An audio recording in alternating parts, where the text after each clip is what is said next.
So talking about the John Tavares next contract, I like to compare it to the Joe Pavelski contract when he left the Sharks and went to the Dallas Stars. And I think this is pretty comparable, but we can discuss it. So if you guys see here.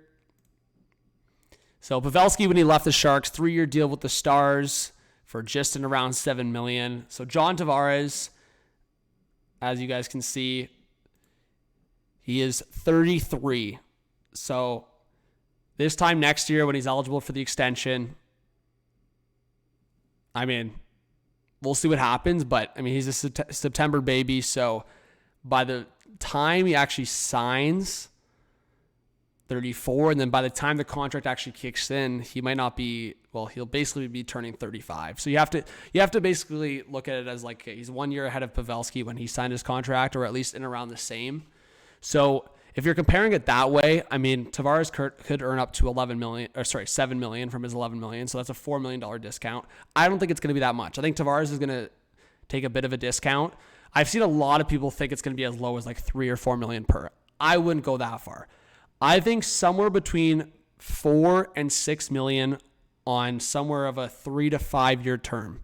So for example, if it's like a 5-year term and he's signing that basically when he's 35, or is kicking in when he's 35, that takes him to 40 years old.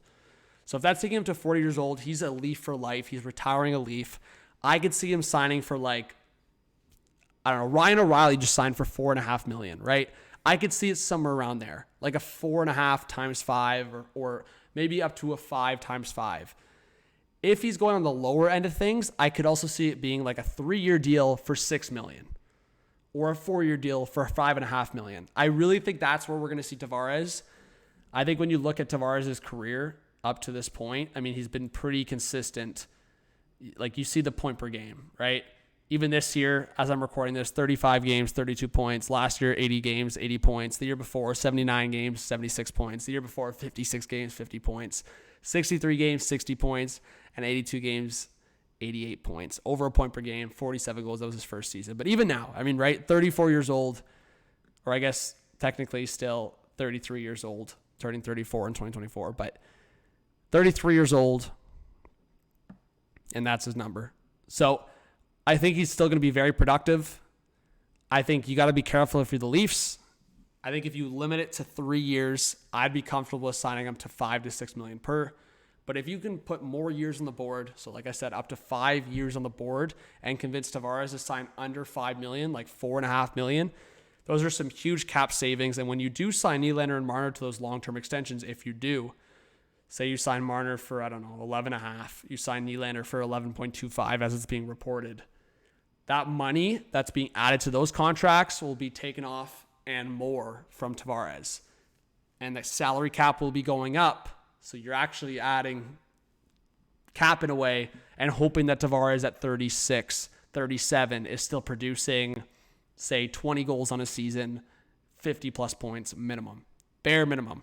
And that's still decent production for a $4 to $5 million guy. If you're getting 20 goals, 50 plus points, again, I'm not saying he's going to drop off that much. I think Tavares will still put up numbers and around the net, be a great power play guy, but you've got to be careful. So I do think Tavares is going to sign for a discount. What that discount will be, who knows? But if the Leafs could get it in around $4 million on a 4 or 5 year deal, I think that's a good scenario, and I think that's a realistic scenario. So keep that out.